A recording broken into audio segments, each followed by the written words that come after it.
Welcome, everyone, to the Success Elevated podcast. As always, I'm your host, Hayden Lee, and I am joined this week by an old vet of the podcast.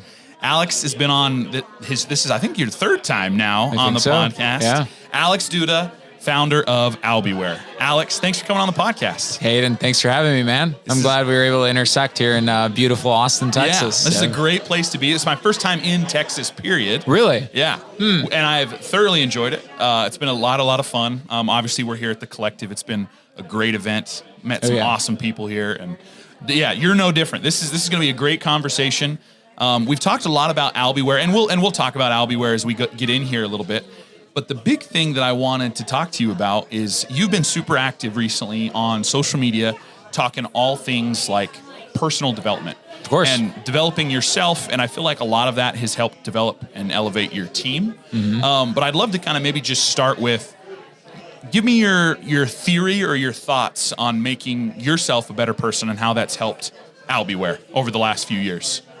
Absolutely. Yeah. I think the theory that got me into it the most was the concept that everything in life comes and goes, right? Yeah. Like businesses can come into your life, they can go. People can come into your life, they can go. But the one thing that stays with you for your entire life is yourself, right? Yeah. And the best investment you can make is to make sure that you yourself, like your home, your center, is actually in really, really good shape, because whether you like it or not, you're stuck with yourself for the longest time ever.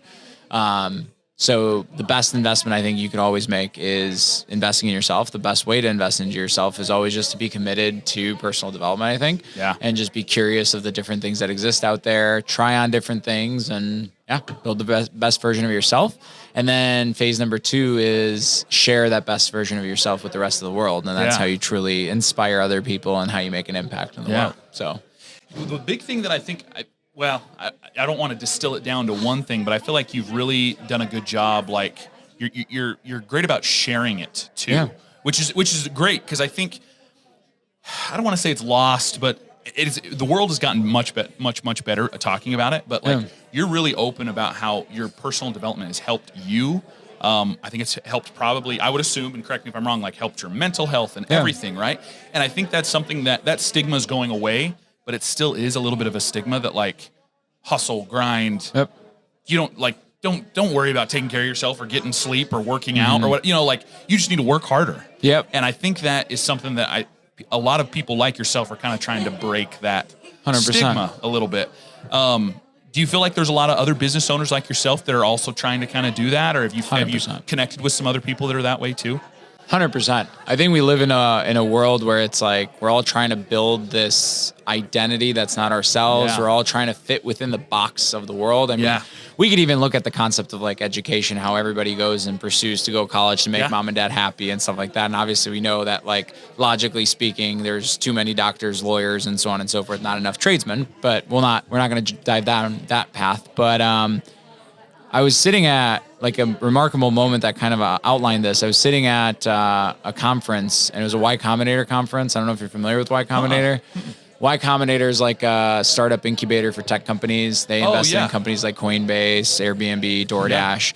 They basically are unicorn hunters. So they have this really tight process where there's like a 0.5% rate of actually getting into this incubator, and they invest a small amount of money into you, and they teach you how to build a unicorn. And they, there's a lot of investors that basically follow YC, and they invest in YC companies because the chance, like 14% of their companies have become unicorns, meaning multi-billion-dollar companies, right? That's crazy. And it's literally like the Harvard of businesses in the tech space. So like super hard to get in. Anyway, long story short, we got in, we're sitting on this talk, and they're like, founders, take care of yourselves, right? Take time off, take care of your health, take care of your body, take care of your families, because you're in this marathon, you're not in it for the short run. And I felt like kind of weird. I'm like, you guys just invested $500,000 into us for like whatever, 7% of our company. You want us to build a unicorn, and you're telling us to take care of ourselves? And it felt kind of selfish. But their theory is, you're not going to be able to run and take care of the world and change the world if you can't take care of yourself. And time and time again, like, this has shown to be true. Yeah. Now, the sharing part of it, my entire life has changed. I went on the personal development path because other people like them have shared it. Like my mentor, Dan Martell, shared 75 Hard. That was a huge craze. I don't know if you remember 4 years ago when Andy Frisella built the program. shared it with the world, and then the world shared it and inspired other people. And I feel like a lot of times we don't want to share things because there's this negative stigma of, oh, you're cocky, or, oh, Right. you know, you're going to show off and stuff like that. But I think and people think it's selfish to share things. I think it's selfish to hold things. Right. I think if you unlock something and you don't share it with the world because of X, Y, Z reasons, you're the selfish one. Yep. And that's why I just believe sharing it is, you know, you're paying it back. Somebody taught you the idea that you succeeded at. You took it and you implemented it. Well, pay it back to the world and share that implementation of that specific idea. Yeah. And it's so easy to do now, right? Yeah. Via social media. It takes 2 clicks, a quick video. Like, it's not the end of the world. So I love that. You mentioned something there that I think is crucial to the personal development path, and that's like having a mentor. Yep. And, you know, we had some great training this morning that talked a little bit about leadership and mentors. And mentors are something I think are lost. I don't feel like a lot of people have good mentors. 100%. And you do and identify them. And I've heard you name him before. Like, you're very open about, like, yeah, he's my mentor. And it's like changed my life. 1000%. How can you then, and I'm sure you've already done this in a lot of ways, but are you looking forward to the time when you can be a mentor to somebody else? 1000%. Yeah. Like, is that something that you're actively thinking about? Like, how do I mentor others, or how do I help others? Is that something you're always kind of mindful of? Yeah, I mean, there's 2 facets of it, but yeah, I mean, I mentor a lot of people, and I've got a lot of mentors, right? Yeah. It's not, I don't think it's a finding two-way one, street, and finding one mentor isn't enough. You look at people and you admire them for certain parts of life. The mentor that's taught me a lot about business isn't necessarily the one I look up to when it comes to fatherly decisions, right? Very true. The mentor that's the best at the fatherly decision may not be the most excellent at something else, right? Yeah. Now, as far as mentoring other people, 100%, like, I think that, you know, just from a financial standpoint, your net worth is always a direct percentage of the value you create in the world. So you always want to make sure you create value in the world, because if you ever get lopsided where you're taking more out of the world than you're putting in, right, the unit economics don't work, and that's when things crash and burn. Like, think of Wolf of Wall Street and why that wasn't sustainable, right? Yeah. So under that philosophy, it's like, if you could just always focus on pouring more value into the world, and you don't necessarily have to transact for it, but somehow it'll just come back. Just comes right? back to you. Yeah. So, I mean, I mentor people all the time, and I actively always look for mentors every day. Yeah. So, what do you look for in a mentor? Is there like, for, you know, people out there that are listening, they're like, I don't have somebody that I can, like, go to and ask questions, and you know, what should people look for when they're looking for a mentor? Well, I think if you're saying that you don't have somebody you can go to ask questions, you're not curious enough. That's good. I think curiosity, like, one thing, like, some people take me as abrasive, but I'll ask people questions about anything, like, including down to, like, how much money did you make out of this, which is like an uncommon, like, voodoo question, or like, don't do that. To certain people, I'll get super close and we'll talk about intimacy or whatever, but I'm just a genuinely curious person. Yep. So I think if you don't have a person to talk to about something, or you can't identify a target, well, you're not curious enough. And you should start being more curious and listen to podcasts, read books, right? Just ask yourself, well, why? Yeah. Right. And there's, like, a lot of things we do, like, you know, started a media company and, like, trying to figure out how that all works. So I picked up the YouTube formula, which seemed to be a very highly recommended book. Daryl Eves kind of spoke with me. He helped Mr. Beast and a few others pop and such. And then it's like step 2. Well, how do you ask the person the question? Right. And it's like, you go to Google, Daryl Eves' email. Yeah. And I emailed him and he responded back. And he's like, so cool. Dude, it's like, whatever. It was like $900 for an hour-long consultation. I'm like, okay, click, done. Let's do it. I'll meet with him. Now, I told my assistant to book it 2 weeks out, so I have time to prepare. I'm going to finish his book, come with it, and then make the most out of it. But, like, 9 times out of 10, you're like, Daryl won't talk to me because who the heck am I? Or so-and-so won't talk to me. But paid or unpaid, there's so many people willing out there to work out. So I guess step-by-step process of finding a mentor and bettering yourself is, 1, be curious to go, you know, listen to all the different thought leaders, right? Find the ones that you click with, and then just go and ask, like, simple question. Hey, how much is an hour of your time worth? Yeah. And I bet you if you're in restoration, you could probably get an hour of Sheldon Yellen's time for free, right? And he's like a mogul within Belfour. Now, the next part is key. Everybody feels like when they go to a mentor, they need to apply everything. They need to take everything as a directive. Copy this person. Exactly. Yeah. Oh, well, you know, Mark Cuban told me this, and I got to go do it because Mark Cuban's XYZ. Yeah. No. the way I look at feedback is it's kind of like you're going to the closet and you're taking different clothes and you're trying them on. Yeah, so the goal is go listen to Andy. Might fit. Exactly. Yeah. Go to Andy Frisella. You like a 75 hard challenge. You throw it on. Don't whine and complain about it. Like, actually try it. Yeah. But then figure out what bits and pieces from his 75 hard lifestyle you actually like after you've tried it on. Yeah. Right. So be open enough to be able to try it and put it on. Don't say, oh, no, it's not for me, and let me do 75 hard soft or whatever. Right. But at the same token, right, don't feel like that's the life you have to live, because maybe it's not for you. Maybe you try it for 75 days. You're like, hey, man, I love the result and stuff like that, but this isn't my thing. Yeah. And that's where I think just kind of thinking of that analogy relieves the pressure in you feeling like, oh, I got to seek out help, and then I got to take these directives. Yeah. Take it what exactly. worked for them may not work for you. I love that. The Success Elevated podcast is brought to you by SOS Navigator. SOS Navigator is an on-demand training platform geared towards marketing, personal development, and business growth. We understand that as a business owner in the service industry, you wear a million hats. Let SOS Navigator be a simple and cost-effective way for you to continue to grow your business. Click the link in the show notes below and use code SOS Podcast to get 10% off your next on-demand training course. I think the core piece to this, at least from what you're describing to me, sounds like you are, and I feel like the people that get the most out of a mentor are this way.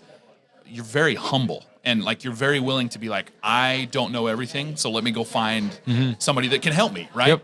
And take pieces, right? Like 100%. you don't have to take everything, but like I'm gonna go learn this piece from this person and Yep. this piece from this person, and I think that requires a certain level of humility. I feel like, again, I don't think this happens to a lot of people. I mean, there's well over 500 people here that are here to learn. Yep. And so there's a lot of people out there in the world that are good about this, but I feel like there are a lot of people and business owners that are like, yeah, I know how to do this best. I don't need to go out and ask questions, or I know how to take care of myself. I don't need to go learn about 75 hard or whatever, right? Like, I know what's best for me. And I think in order to really grow and elevate your team and your business, you've got to kind of look inward and be like, maybe I don't know 100%. everything. Maybe I need to have and exercise a little bit more humility. You know? 1,000%. And I feel like the world would probably be a better place in a lot of ways if everyone was that way. So. Yeah. No, the minute you think you have it figured out, it's not figured out, and nobody has it figured out. Yeah. Like a lot of people come to me too and like, oh, Alex, you got this figured out. Watley was actually, Mark Watley came and we hung out the other day, and he's like, Alex, it looks all so easy and blah, blah, blah. You make fundraising so easy and so on and so forth. And I literally shared with him like a story that we were 2 weeks away from like some super harsh decisions at Albiware. And he's like, whoa. Like, yeah, I mean, you don't see those things necessarily on social and stuff like that. And I need to do a better job becoming more vulnerable and sharing those things. But it's like everybody, like even my mentors, like everybody, like nobody's got it all figured out. Right. And if you got to the point where you feel like you've got it all figured out, you're really just limiting yourself, because someone else had less and did more than you in some sort of environment, whether it's they were a better father, or maybe they were a better business person, or maybe they built the same exact company that you did with half the money that you did, or whatever, right? Or, so yeah, I don't think, chasing perfection or chasing knowing it all is possible. In the reverse, though, you can't also just plateau and say, well, I'm never going to know it all anyway, so why even try? Yeah. I think you just iterate, and it's the journey. It's not the outcome. Yeah. So, how's that affected your leadership style? I would assume that like you developing yourself and this humility that you have, that like asking questions and being curious probably has a pretty big impact on how you lead and how you develop your team. Yeah. How has that affected your day-to-day being a leader? Oh man, in a million different ways. Yeah. I've changed as a person. I mean, we've known each other. I mean, we worked together. Obviously, Katie's known me for the past 6 to 7 years. If you were to meet me today and then you were to meet 6 years ago Alex again, I would have to like reintroduce myself, right? Like completely different person. Similar drive, similar passion, more empathetic, more understanding, right? Less judgmental, way more loving. Like, a lot of times as entrepreneurs, the skill sets that help you become a successful entrepreneur are the same skill sets that make you a complete abrasive prick, right? Right. So, the personal development journey helped like basically hone in the strengths and then soften the negative parts of that personality. And then also like, I believe in this quote that we don't see the world as it is. We see the world as we see ourselves. So that's a lot of times when you walk through the world and you're just so angry and you're so emotional, and like, imagine like, you wake up in the morning on the wrong side of the bed, right? Yeah. And then you're walking down to the airport and you're in a rush. What are you like? You know, F this, F that. That person looked at me funny, blah, blah, blah, blah, blah. Yeah. Is the world actually doing that to you? No. Or are you like that because of the state that you're in, right? Yeah. Versus the mornings when you had the Zen, perfect morning, you woke up joyful, right? You walk through the world and you're like, gosh, this is so beautiful. Great. Yeah. So that's kind of like the analogy I like to use for personal development. Like if you're able to work on yourself and clean up that trauma and so on and so forth, you're going to see the world from a completely different perspective. You're going to show up as a more joyful leader. Yeah. You're going to be able to inspire and uplift people. And then the last thing that I learned was that you can't change other people, and like no one needs to change for you to win. And also, the only way to heal the people around you is for you to heal yourself. So whatever you think, like so many times, like I was at this couples retreat and the entrepreneurs brought their wives there to make the wives understand how hard it is to be an entrepreneur, right? And they walked out of there being like, I need to fix these things in my life. So like when you go through the process of becoming better, without forcing anybody to, you inevitably help lift other people up, right? Yeah. And if you can heal yourself, you'll start healing the other people around you, right? That's cool. You fix yourself in a relationship, you'll see your relationships get better. And it's awesome. It's beautiful. Well, and I mean, that exact scenario applies to like business as well. Yeah. Like you take care of yourself, your team's going to take care of themselves. Exactly. And you heal yourself, your team's going to heal. Like there's just a lot of reflective action there that takes place. And that's just super, super cool. Yeah, man. I want to close. I want to give people an opportunity because I feel like, again, you're really, really good at this. It's something that you've been super passionate about and vocal about. There are people out there, I'm sure, that, okay, maybe they've got a mentor. You've talked a little bit about how maybe they can develop that and how they can be curious. What are maybe some simple things that people could start today? We're here at the collective, but some simple things people could start today to better take care of themselves, especially a business owner. What are maybe a couple of little things that you feel like would be good that they could start today to take better care of themselves? Ooh, okay. Yeah. Simple. And a mentor of mine taught me this. Yeah. So I think step number one, if you were to talk about any problem, it's awareness. So step number one is just being aware and knowing what's going on. And start being aware of the moments when you show up in life that you have a negative emotional response. You're good. Frustrated. Because again, under this theory that the world will show you where you're not free, start noticing like maybe it's waiting in line at Starbucks and you're just impatient and super angry. Or maybe it's a person said something that triggered you in a specific way.